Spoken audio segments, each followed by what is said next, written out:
Agatha கிறிஸ்டியின் நடுவானில் ஒரு மரணம். அத்தியாயம் 19. ராபின்சனின் விஜயம். தன்னுடைய படுக்கை அறையில் முக அலங்கார மேஜைக்கு முன்னால் அமர்ந்திருந்தார். ஹார்பரி மாகாணத்து பெண் சீமானான சிசிலி. அலங்கார மேஜையில் முக சாய குப்பிகளும் பவுடர் டப்பாக்களும் இவற்றை முகத்தில் போட்டு அலங்கரிக்க தங்கத்தினால் ஆன தூரிகைகளும் சீப்புகளும் இன்னும் இது போன்ற பலவும் நிறைந்து கிடந்தன. இத்தனை ஆடம்பர சாதனங்கள் இருந்தும் இவற்றிற்கு நடுவில் காய்ந்து போயிருந்த உதடுகளோடும் முகப்பரு ஓட்டைகள் எல்லாம் முகக்களிம்பு போட்டு பூசி மெழுகப்படாத அலங்கோல நிலையிலையும் அமர்ந்திருந்தார் சிசிலி. எதிலும் ஈடுபாடற்ற அதிர்வு. அக்கடிதத்தை 4வது முறையாக மீண்டும் படித்தார். அன்பு நிறை செல்வி, வணக்கம். மேடம் கிசலி இறந்துவிட்டார். மடிந்துவிட்ட இப்பெண்மணியின் கட்டுப்பாட்டில் இருந்த சில முக்கிய ஆவணங்களை தற்போது வைத்திருக்கும் நபர் நான். இந்த விஷயத்தில் நீங்களோ அல்லது திரு ரேமண்டோ அக்கறை காட்டினீர்கள் என்றால் இது குறித்து கலந்துரையாட உங்களை வந்து சந்திப்பதில் எனக்கு ஆட்சேபனை இல்லை. இதற்காக மகிழ்வேன். அல்லது இது குறித்து உங்கள் கணவனிடம் நான் பேசிக்கொள்வதே சிறந்தது என நீங்கள் கருதுவீர்களா? உங்கள் உண்மையான ஜான் ராபின்சன். ஏதோ ஒவ்வொரு முறை படிக்கும் போதும் வார்த்தைகளின் அனர்த்தம் நல்ல அர்த்தமாகிவிடும் என்பது போல இதையே மறுபடி படிப்பதுதான் எத்தனை முட்டாள்தனம் என்று தோன்றியது சிசிலிக்கு. தற்சமயம் மேஜையில் கிடந்த 2 கடிதங்களை எடுத்துக்கொண்டார் சிசிலி. ஒன்றின் உரையில் தனிப்பட்ட கடிதம் என்றும் மற்றதின் உரையில் பிரத்யேகம் மற்றும் அந்தரங்கமான என்றும் எழுதப்பட்டிருந்தன. தனிப்பட்ட, பிரத்யேகம் மற்றும் அந்தரங்கமான. பாவி, படுபாவி! இப்படி வாய்விட்டு கோபத்தோடு கடிந்து கொண்ட சிசிலி, அந்த பிரெஞ்சு கிழவி என்னமாய் புழுகியிருக்கிறாள். தனது எதிர்பாராத மரணத்தால் எந்த வாடிக்கையாளரும் பாதிக்கப்படாமல் இருக்க அத்தனை முன்னேற்பாடுகளும் செய்துள்ளேன் என தலையில் அடித்து சத்தியம் செய்தாளே. இப்பொழுது தஸ்தாவேஜுகளை இன்னொருத்தன் கையில் சிக்கி உள்ளன. நய வஞ்சிகி என பற்களை நரநறுத்தார். வாழ்க்கையே இப்பொழுது உயர்ந்தபட்ச நரகமாகப்பட்டது ஹார்பரி மாகாணத்து பெண் சீமானுக்கு. ஹோ கடவுளே! என் உடம்பு, என் நரம்புகள், என் மூளை செல்கள் அனைத்தும் அதிர்கின்றனவே. ஓ கூடாது. சிசிலி, அடங்கு, அமைதியாக, இது நல்லதல்ல என்று தனக்குத்தானே சொல்லிக்கொண்டும் அடங்க இயலாத சிசிலி அருகிலிருந்த ஒரு சிறு கண்ணாடி குடுவியை நாடி தஞ்சமடைந்தார். இது என்னை அமைதிப்படுத்தும், நரம்பு அதிர்வினை அடக்கும் சொல்லிக்கொண்டே அக்குடுவியை திறந்து மூக்கின் நுனியில் வைத்து ஒரு இழுப்பு இழுத்தார். இதேதான். ஆஹா, அமைதி. இப்பொழுது சிசிலியால் சிந்திக்க இயன்றது. அடுத்து என்ன செய்வது? அந்த நபரை சந்திக்க வேண்டும். ஆமாம், வேறு வழி இல்லை. அவனை சந்தித்து அவன் என்னென்ன தெரிந்து வைத்துள்ளான் என உருவு. பிறகு அவனை எப்படி கையாள்வது என்பதற்கு வழி பிறக்கும். எழுந்து போய் ஒரு வெள்ளைத்தாளை எடுத்துக்கொண்டு சிசிலியின் அழகாய் அமைந்திராத குண்டு எழுத்துக்களில் ஆவேசமாய் பின்வருமாறு எழுதினார். ஹார்பரி மாகாணத்து பெண் சீமான் திரு ஜான் ராபின்சனை சந்தித்து அளவளவ சம்மதிக்கிறார். இதற்காக நாளை காலை 11 மணிக்கு நேரம் ஒதுக்கியுள்ளார். என்னால் முடியுமா? சிறு நடுக்கத்துடன் பாய்ரோவை வெறித்து பார்த்து கேட்டார் நார்மன். மறுபடி ஏன் இதே கேள்வி? என்னவோ மாறு வேடம் போட வேண்டும் என்கிறீர்களே, அதெல்லாம் எனக்கு வராதே. இன்னும் பார்ப்பவை கூட. பாய்ரோவை வெறித்து பார்த்து கேட்டார் பல் மருத்துவர். பாய்ரோ சரியான பயந்தாங்குழி என்று உணர்த்தும் நீண்ட பெருமூச்சு விட்டார். பின் நார்மன் கேலை கையோடு அழைத்து கொண்டு அங்கிருந்த ஆளுயர நிலை கண்ணாடி முன் கொண்டு போய் நிறுத்தினார். உங்களுக்கு நீங்களே முதலில் மதிப்பும் மரியாதையும் கொடுங்கள். என்னை பார்க்காதே மகனே, அங்கு அங்கு கண்ணாடியை பார். முதலில் உன்மேல் நீயே நம்பிக்கை கொள். இப்பொழுது உங்களுக்கு தேவை இதுதான். உங்களுக்கு கிறிஸ்மஸ் தாத்தா வேஷம் கட்டி குழந்தைகளுக்கு முன்னால் ஆடவிடப் போகிறேன். என்ன ஒப்பனை செய்து கொண்டு வந்திருக்கிறீர்கள்? இந்த அளவிற்கு அவலட்சணமாகவா ஒருவரால் ஒப்பனை செய்து கொள்ள முடியும்? எனக்கு தேவை கொஞ்சமாய் வெண்தாடி. உங்களுக்கு அது இல்லை. இருப்பதும் வெறும் கருப்பு தாடி. அதுவும் வெட்டி கத்தரித்து அழகு செய்யப்படாமல் குருத்தும் நெடுக்குமாயிருக்கும் தாடி. அதை கொஞ்சம் வெள்ளையாக்கி கொண்டு வந்து நில்லுங்கள் என்றால் இப்படியா? துளியும் பொருந்தாது, சரியாய் பூர்த்தியாகாது, கலை நுணுக்கம் அணுகளவும் இல்லாது என்னதிது? மேலும் அதோ உங்களது புருவங்கள், அவற்றை கம்பளி பூச்சி போல பெரிதாக சொன்னேன். வெள்ளை புருவங்களாக்கி வரும்படி கேட்டிருந்தேன். ஆனால் இப்படி ஏதோ பழைய முடிகளை ஒட்டி கொள்ளும் ஒருவித பைத்திய வியாதி பிடித்தவரை போலவா? நெற்றி முழுக்க பருவும்படி வெள்ளை பஞ்சினை ஒட்டி கொண்டு வந்து நிற்பீர்கள். சேச்ச, இந்த அழகில் இந்த அறையை எடுத்து விழுங்கும் ஸ்பிரிட் கோந்தின் வாசனை. வெள்ளை முடிகளை ஒட்டி கொள்ள இப்படி முகம் முழுக்க கோந்தினை கொட்டி கொண்டு போனால் பழகாத தூரம் வரை வீசவல்ல ஸ்பிரிட் கோந்தின் வாசம் உங்களை போலி என்று அவருக்கு காட்டி கொடுத்து விடாதா?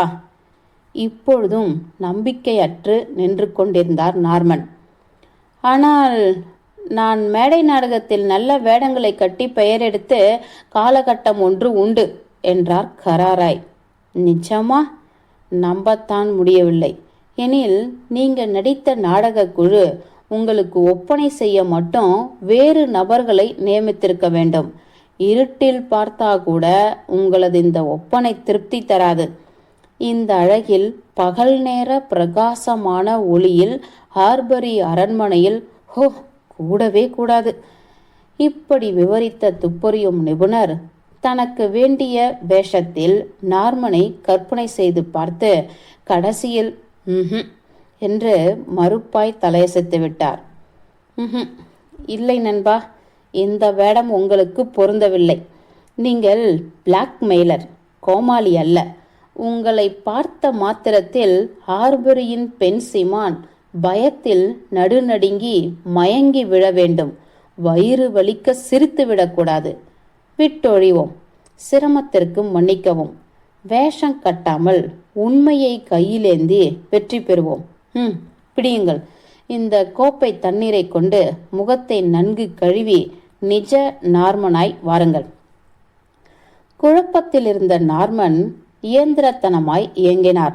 15 நிமிடங்கள் கழித்து முகத்தில் பூசியிருந்த அரிதாரம் கலைத்து அவர் அருகே உரிய இளமை சிகப்போடு வெளிவந்த போது இதுவே சிறந்தது என ஒப்புதலாய் தலையசைத்து காட்டினார் பாய்ரோ. கைகளால் மட்டும் சில சிறு மாற்றங்களை அவர் முகத்தில் உண்டு பண்ணி இந்த முகமாற்றம் போதும் என எண்ணிக்கொண்ட பாய்ரோ கேலி கூத்தும் முடிந்தது. இனி முக்கியமான கட்டம் துவங்கட்டும். உங்களுக்கு நான் எழுதி தந்திருந்த வசனங்கள் நினைவிருக்கிறதா என்று பார்க்கிறேன். எங்கே அவற்றை ஒரு முறை சொல்லுங்கள் என்றார். முழு ஈடுபாட்டோடு கேட்டார். கேட்டுவிட்டு திருப்திகரமாய் தலையசைத்தார் துப்பறியும் நிபுணர். இது போதும், கிளம்புங்கள். வெற்றி கிட்டட்டும். என்ன திமிர் இருந்தால் ஆள் மாறாட்டம் செய்வாய் என்று என் மேல் பாய உள்ள உண்மையான கணவனையும் அவனுக்கு உதவ ஓடிவரும் 4-5 போலீஸ்காரர்களையும் தான் நான் அங்கு மிக சிரத்தையோடு எதிர்பார்த்து கொண்டு கிளம்புகிறேன். கிடையாது, படபடப்பு வேண்டாம். எல்லாம் அதிசயத்தக்க வெற்றி இலக்கில் போய் முடியும்.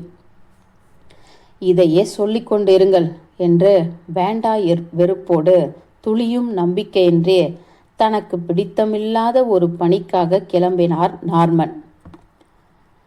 சென்று கொண்டிருந்த நார்மன் கேலை மிக ஆர்வமாய் சிறு புன்முறுவலோடு தன் திட்டம் தவறேதுமின்றி கனியத்தான் போகின்றது என்ற பெருத்த நம்பிக்கையோடு கவனித்த வண்ணமாய் இருந்தார் துப்பறியும் நிபுணர் ஹெர்குல் பாய்ரோ.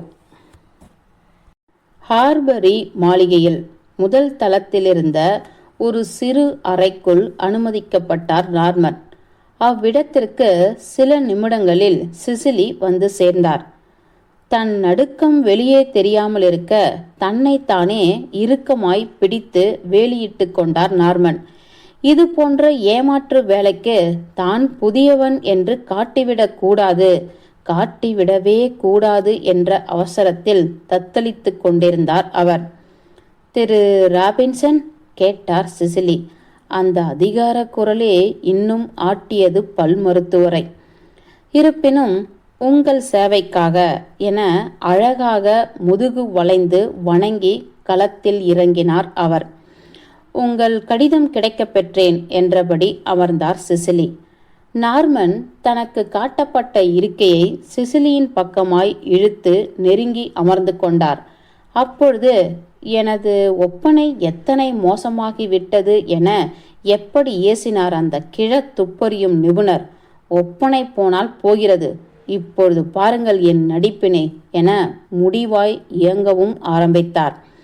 முரட்டுத்தனமும் கர்வமும் தெரிக்கும் குரலில் சற்று உரக்க அப்படியா என்று சிசிலியின் குறிப்பிற்கு பதில் தந்துவிட்டு, அது பற்றி என்ன முடிவெடுத்துள்ளீர்கள் மாகாணத்து ராணி என்றார் நார்மன்.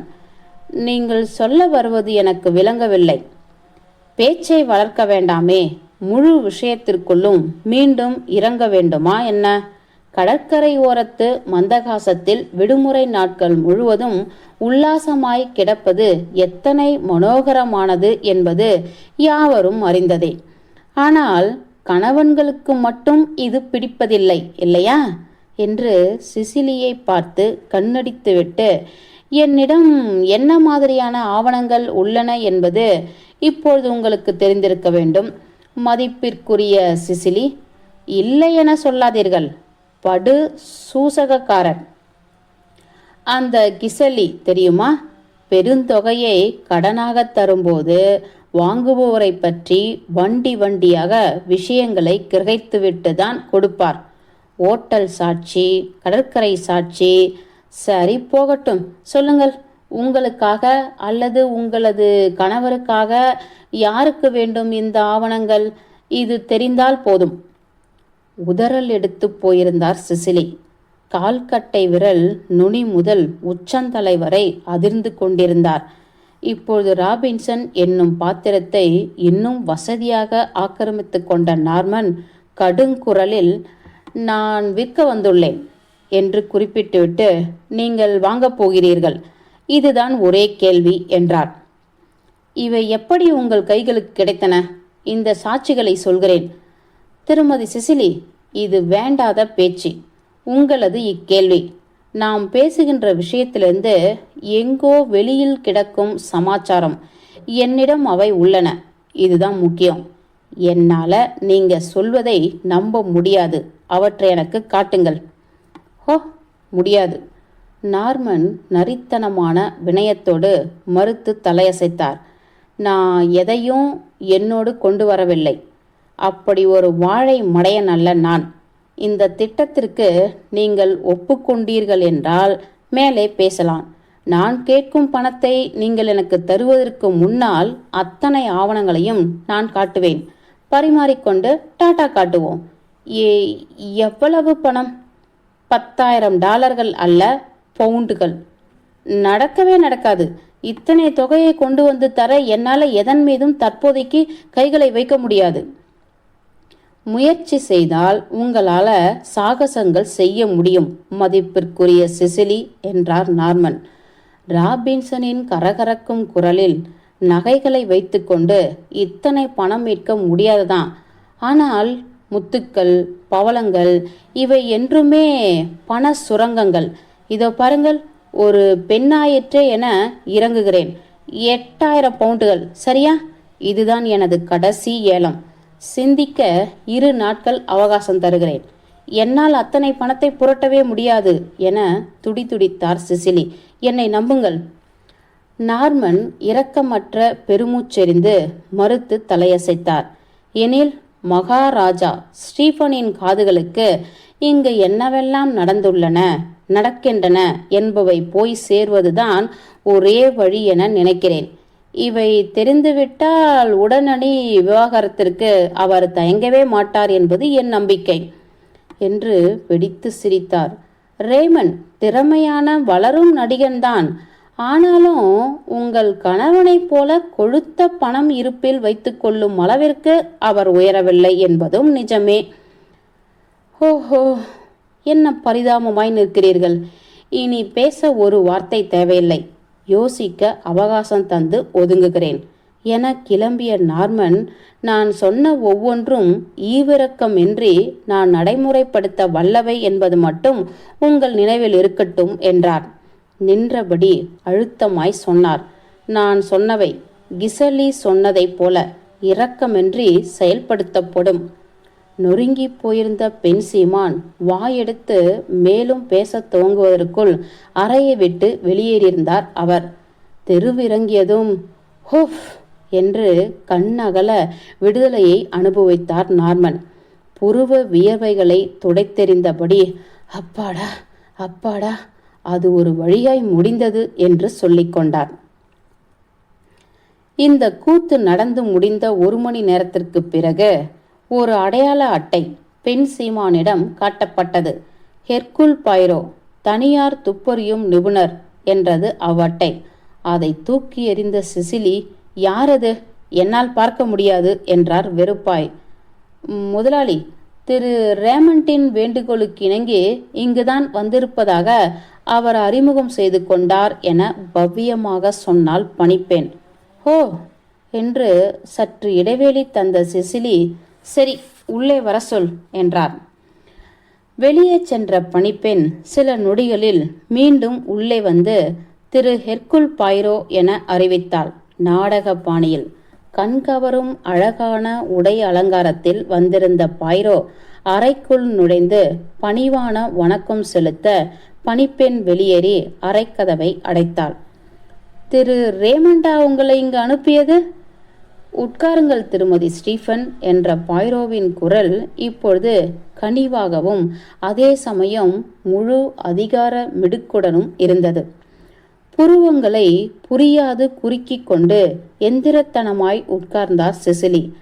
அவர் அருகில் அமையும்படி ஓர் இருக்கையை இழுத்து போட்டு கொண்டார் துப்பொறியும் நிபுணர். சிசிலியை நோக்கி தொடர்ந்த பாய்ரோவின் நடவடிக்கைகள் நம்பிக்கை ஊட்டும்படியும் ஒரு தந்தையின் ஸ்தானத்திலும் அமைந்திருந்தன. தங்களோடு பேச உள்ள என்னை உங்களின் சிறப்பான ஒரு நண்பனாக கருதுமாறு வேண்டுகிறேன். நான் இங்கு வந்திருப்பது உங்களுக்கு ஆலோசனைகளும் அறிவுரைகளும் தருவதற்காகத்தான். தப்பிப்பற்ற இக்கட்டில் நீங்கள் அகப்பட்டிருப்பது நான் அறிந்ததே. சுரத்தற்று, நீங்கள் யார்? இங்கு இன்று என்ன நடக்கின்றது என முணுமுணுத்தார் சிசிலி. உடைந்து போயிருந்தார் அவர். மேடம், குழம்ப வேண்டாம். உங்களது ரகசியங்களை எல்லாம் என்னிடம் கொட்டிவிடுமாறு நான் கேட்கவில்லை. அவை எனக்கு தேவையற்றவை. அவை அனைத்தும் நான் முன்னமே அறிந்துள்ளவைதான். இதுதான் சிறப்பாய் துப்பறிவதின் சாரம், அறிந்து கொள்வது. துப்பறிபவரா? சிசிலியின் புருவங்கள் ஆச்சரிய பயத்தில் நெற்றி முழுவதுமாய் உயர்ந்தன. இப்பொழுது நினைவிற்கு வந்துவிட்டது. அந்த பாழாய் போன விமானத்தில் இருந்தவர் நீங்கள். அது நீங்கள் தானே? மிக சரியாக, அது நானேதான். இப்பொழுது என் அருமை சிசிலி, தொடங்கிய பிரச்சனைக்கு வந்து விடுவோமா? நான் தற்போது சொன்னது போல எந்த ரகசியத்தையும் நீங்கள் என்னிடம் போட்டு உடைக்க வேண்டிய அவசியம் கிடையாது. உங்களை பற்றிய அந்தரங்க விஷயங்களை என்னிடம் சொல்வதற்காக நீங்கள் பேச ஆரம்பிக்க வேண்டாம். அவற்றை நான் உங்களுக்கு ஒவ்வொன்றாக சொல்கிறேன். உதாரணத்திற்கு, இன்று காலை ஏறக்குறைய 1 மணி நேரத்துக்கு முன்னால் ஒரு பார்வையாளரை நீங்கள் சந்தித்தீர்கள். அவர் பெயர் கூட ராபின்சன். ராபின்சன் என திருப்பி சத்தற்று ஊர்ஜிதம் செய்தார் சிசிலி. அவனேதான். பிரவுன், ஸ்மித், ராபின்சன் என மாற்றி மாற்றி பெயர்களை வைத்துக் கொள்கிறான். அவன் இங்கு வந்து உங்களை மிரட்டி பணம் பறிக்க பார்த்திருப்பான். நீங்கள் யோசிக்காமல் செய்துவிட்ட சில காரியங்கள் குறித்து ஆவணங்கள் தன்னிடம் சிக்கி உள்ளதாக சொல்லியிருப்பான். அப்படித்தானே? அவை ஒரு காலத்தில் மேடம் கிசலியின் கட்டுப்பாட்டில் இருந்தவை. இப்பொழுது இவன் கைகளில். அவற்றை உங்களிடம் அப்படியே தந்துவிடுவான். நீங்கள் அவனுக்கு 7000 பவுண்டுகள் தந்தால் 8, சரி 8, அந்த பெருந்தொகையை உடனடியாக புரட்ட முடியாத இக்கட்டில் நீங்கள். வாய்ப்பே கிடையாது, கெஞ்சித்தும் முடியாது. நான் ஏற்கனவே வெளியே சொல்ல முடியாத கடலில் மூழ்கி மூச்சடைத்து போயுள்ளேன். என்ன செய்வதென்றே விளங்கவில்லை. அமைதி, அமைதி. நீங்களாக முதலில் அமைதியாகுங்கள். நான் உதவத்தான் வந்துள்ளேன். சிசிலி பாய்ரோவை முறைத்து பார்த்தார். வெறும் அர்த்தமற்ற பார்வை. அது சரி சார், உங்களுக்கு இவை அனைத்தும் எப்படி தெரியும்? ஏனெனில் நான் எர்குல் பாய்ரோ, துப்பறியும் நிபுணன் என்பதற்கு பெருமை சேர்க்காவிட்டால் எப்படி? பயம் வேண்டாம். உங்களை அப்படியே தூக்கி என் கைகளில் வைத்து விடுங்கள். நான் இந்த ராபின்சனோடு பேசிக்கொள்கிறேன். உடனடியாக, நிச்சயமாக செய்கிறேன் என்று துரித பதில் தந்தார் சிசிலி. இதற்கு உங்களுக்கு எத்தனை வேண்டும்? ராஜ பவ்யம் காட்டி தலை வணங்கினார் பாய்ரோ. உலகின் அதிரூப சுந்தரியின் ஒரு புகைப்படம் அவர் கையொப்பம் இட்டு தந்தால் அதுதான் எனக்கு அரிய சன்மானம். உணர்ச்சி வசப்பட்டு போனார் மகாராணியார். ஹோ சார், நீங்கள் என்ன தெய்வமா? என்ன செய்வதென்றே தெரியாமல் என்னை ஆக்கிவிட்டீர்கள். பயம் நீங்கி ஆனந்தத்தில் இப்போது என் நரம்புகள் துடிக்கின்றன. போதும் போதும், எல்லாம் நன்மைக்கே. எர்குல் பாய்ரோவை நம்புங்கள். ஆனால் செல்வி, எனக்கு தேவை உண்மை. உண்மை மட்டுமே. எதையும் மறைத்து மட்டும் உங்களுக்குள் வைத்து விடாதீர்கள். என் கைகள் கட்டப்பட்டுவிடும். இந்த குழப்பத்திலிருந்து என்னை விடுவித்து விடுவீர்கள் தானே? நீதியின் மீது ஆணையிட்டு சொல்கிறேன் மதிப்பிற்குரிய சிசிலி, இனி அந்த ராபின்சனை பற்றி நீங்கள் கனவில் கூட கேள்விப்பட மாட்டீர்கள். நம்புகிறேன் என்ற சிசிலி. நன்றி, உங்களிடம் எல்லாவற்றையும் நான் சொல்ல தயார் என்றார். வாழ்க. இந்த கிசலி பெண்ணிடமிருந்து நீங்கள் பணம் பெற்றுள்ளீர்கள். ஹார்பரியின் பெண் சீமான் ஒப்புதலாய் தலையசைத்து பதில் சொன்னார். இது நடந்தது எப்போது? அதாவது இந்த பணப்பட்டுவாடா துவங்கியது எப்பொழுது, எப்படி? 18 மாதங்களுக்கு முன்னால். அப்பொழுது நான் ஒரு படுகுழியில் தள்ளப்பட்டிருந்தேன். சூதாட்டம்? ஆமாம். திடுக்கிடும்படியாக மிக பயங்கரமான துர்தஷ்ட காலகட்டத்தில் இருந்தேன். அப்பொழுது நீங்கள் எத்தனை கேட்டீர்களோ அத்தனை பணத்தையும் கிசலி தந்தார். ஆரம்பத்தில் இல்லை, எனக்கு கடன் தர துவங்கிய நேரத்தில் குறைந்த பணம்தான் கடனாக தந்தார். அவரிடம் உங்களை அனுப்பியது யார்? ரேமன். பணக்கார பெண்களுக்கு கடனாக பணம் தந்து கிசலி உதவுவதை கேள்விப்பட்டிருப்பதாய் என்னிடம் சொன்னார். ஆனால் பிறகு அந்த கிசலி பெண்மணி உங்களுக்கு அதிகமாய் கடன் தர ஆரம்பித்திருக்கிறார். ஆமாம், எவ்வளவு கேட்கிறேனோ அவ்வளவு தருவார். அந்த அனாதரவான நேரத்தில் எனக்கு கிசலி கடவுள் அனுப்பி வைத்துள்ள ஒரு அதிசய அற்புத பெண்ணாய்தான் தோன்றினார். அதுதான் மேடம் கிசலியின் தனித்துவம், அற்புதம் என்றார் பாய்ரோ வறட்சியாய். ஆனால் சிசிலி, இதற்கெல்லாம் முன்னமே நீங்களும் திரு ரேமண்டும் நெருக்கமான நண்பர்களாய் இருந்திருக்கிறீர்கள் என தகவல் சேகரித்துள்ளேன். ஆமாம், இந்த சங்கதியை உங்கள் கணவன் அறிந்துவிடவே கூடாது என்றும் நீங்கள் கவலையோடே இருந்திருக்கிறீர்கள். இப்பொழுது திடுமென அடக்க இயலா கோபம் வந்தது சிசிலிக்கு. ஸ்டீஃபன் குறுகிய மனப்பான்மை மட்டுமே கொண்ட ஒரு அகங்காரன். அவருக்கு நான் போரடித்து விட்டேன். வேறு யாரையோ மணந்து கொள்ள துடிக்கிறார். என்னை விவாகரத்து செய்யவும் என் எண்ணத்திலும் அவர் தீவிரமாய் இருக்கிறார். உங்களுக்கு விவாகரத்து வேண்டாமா? வேண்டாம். அதாவது எனக்கு. உங்களது அந்தஸ்தை நீங்கள் அபரிதமாய் விரும்புகிறீர்கள். கிடைக்கும் அளப்பரிய பணத்தையும் நீங்கள் வேண்டும் அளவிற்கு கொண்டாடுகிறீர்கள்.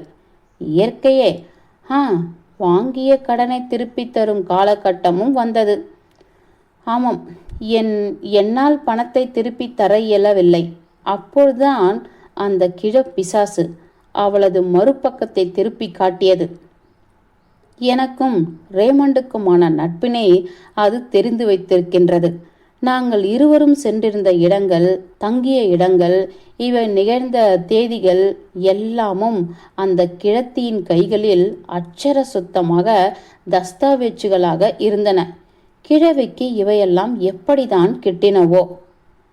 கிசலிக்கென்று தாதா வட்டம் அடித்தளத்தில் இயங்கி வந்திருக்கின்றது என்றார் பாய்ரோ வறட்சியாய். அந்த சாட்சிகளையெல்லாம் ஹார்பரின் சீமான் உங்கள் கணவன் ஸ்டீஃபனுக்கு அனுப்பிவிடுவதாய் பயமுறுத்தினாராக்கும்.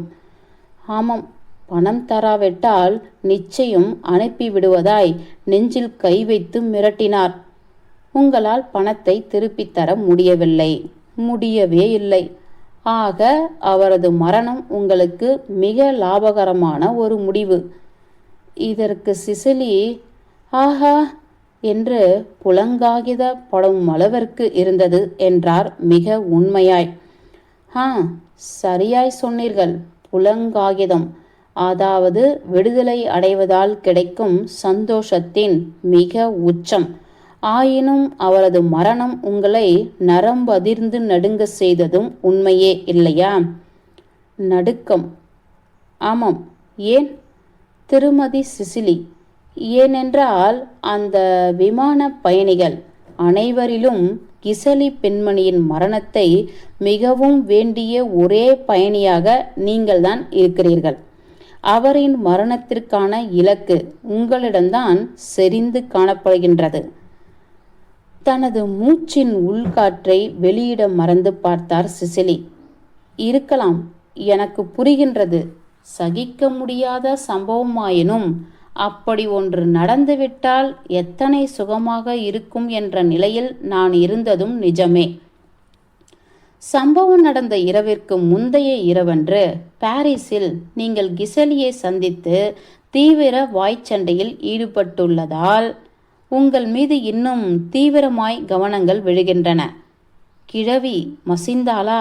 ஓர் அங்குலங்கூட வளைய மறுத்துவிட்டாள். நான் அங்கு அலறி புடைத்து பறித்தவித்ததை அவர் முழுக்க ரசித்தார் என்றே நினைக்கிறேன். அப்படி ஒரு சந்தோஷம் அவர் முகத்தில். அவள் ஒரு அரக்கி.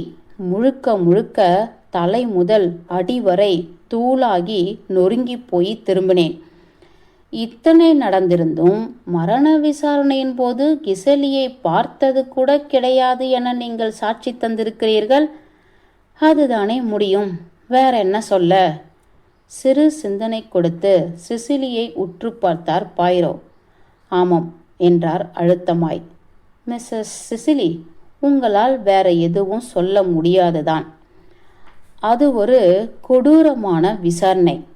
தப்பிக்க சொன்ன அத்தனையும் பொய்தான். அந்த ஈவிரக்கமற்ற இன்ஸ்பெக்டர் எத்தனை முறை இங்கு வந்து கேள்வி அம்புகளால் என்னை துளைத்தெடுத்திருக்கிறார் என்பது உங்களுக்கு தெரியுமா? ஆனால் அவரால் தீங்கு ஒன்றும் விளையப் போவதில்லை என்பதை முதல் தடவையே புரிந்து கொண்டு விட்டேன். இப்படியும் அப்படியும் கேள்விகள் கேட்டு முயற்சிக்கிறாரே தவிர அவருக்கு ஒன்றும் தெரியாது. ஒருவர் ஒரு பிரச்சனையை கையாள யூகிக்க வேண்டும். அப்படி யூகிப்பது ஆணித்தரமான உத்தரவாதத்துடன் இருத்தல் வேண்டும். பிறகு என்று தான் பேசிக்கொண்டிருந்ததை தொடர்ந்த வண்ணமிருந்தார் சிசிலி. இத்தனை விசாரணைகளிலும் இன்ஸ்பெக்டர் கிசலியையும் என்னையும் சேர்த்து வைத்து ஒரு முறை கூட பேசாததால் எங்கள் இருவருக்குமான தொடர்பு என்பதே போய்விட்டது. இனி என்னை யாராலும் நெருங்க முடியாது என்றுதான் இருந்தேன். நேற்றைய கடித புயல் துவங்கும் வரை. இது நாள் வரை உங்களுக்கு பயமே எழுந்தது கிடையாதா கிசலியின் மரண விஷயத்தில்? பயந்துதான் இருந்தேன். எதை குறித்து? எப்படியாவது தெரிந்துவிட்டால் என்ற பயமா, தெரிந்து கைது செய்து விட்டால் என்ற நடுக்கமா? அவரது முகத்தில் இருந்த உற்சாகம் கரைந்து பின்வாங்கியது. கொலை. ஆமாம், அக்கொலையே என்னை பயமுறுத்தி கொண்டிருந்தது. நான் கொலை செய்யவில்லை. நீங்கள் நம்பவில்லை. நம்புங்கள், எனக்கும் அதற்கும் சம்பந்தமே கிடையாது. நான் அவளை கொல்லவில்லை. நான் கொல்லவே இல்லை.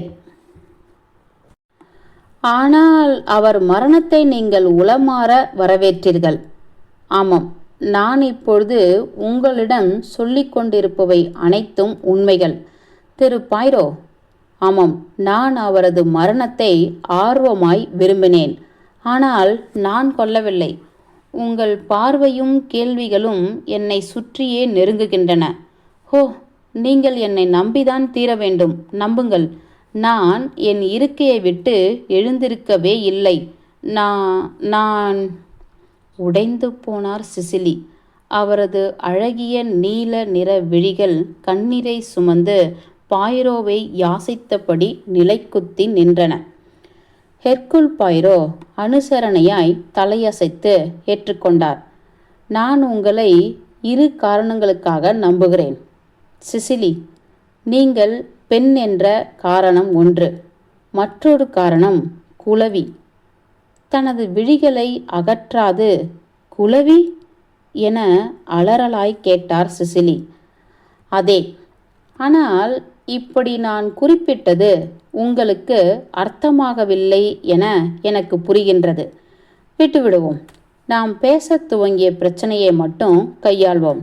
நான் இந்த ராபின்சனை கவனித்துக் கொள்கிறேன். அவனை மீண்டும் சந்திக்கவோ அல்லது அவனை பற்றி கேள்விப்படவோ மாட்டீர்கள் என சத்தியம் செய்து தருகிறேன்.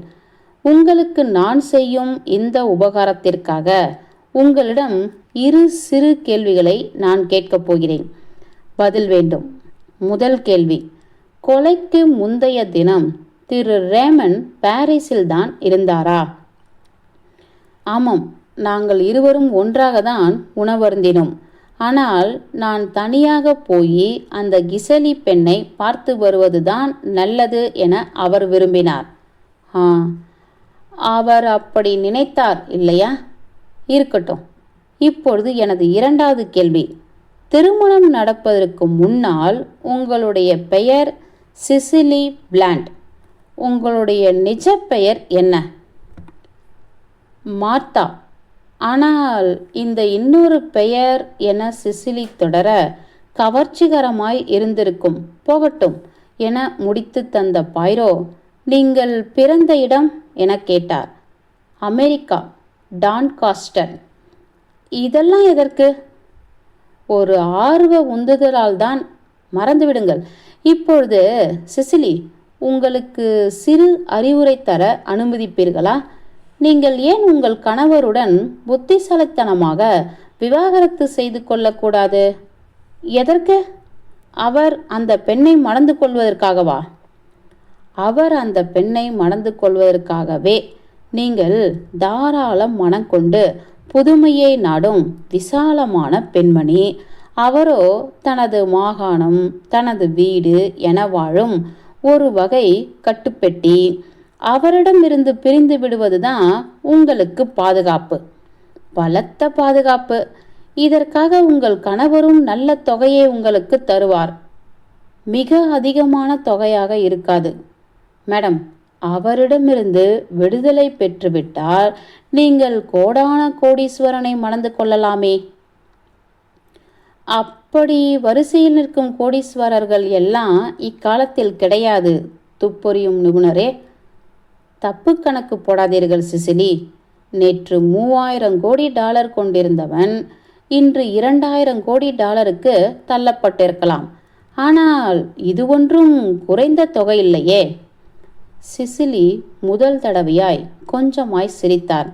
பாய்ரோ சொன்னதன் மேல் அவரது மூளையில் சிறு யோசனை உதித்தது. பேசி பேசியே காரியத்தை சாதித்துவிடும் அசகாயர் நீங்கள் திருமிகு பைரோ. அந்த பயங்கரமான பணம் பறிக்கும் பேர் வழி மறுபடியும் என்னை வந்து மிரட்ட மாட்டானே? ஹெர்குல் பைரோவின் வார்த்தை மீது ஆணை என்றார். நற்பண்புகள் மிகுந்த அந்த துப்பொறியும் நிபுணர், நீங்கள் போய் நிம்மதியாக தூங்கலாம். அத்தியாயம் 19 முடிந்தது.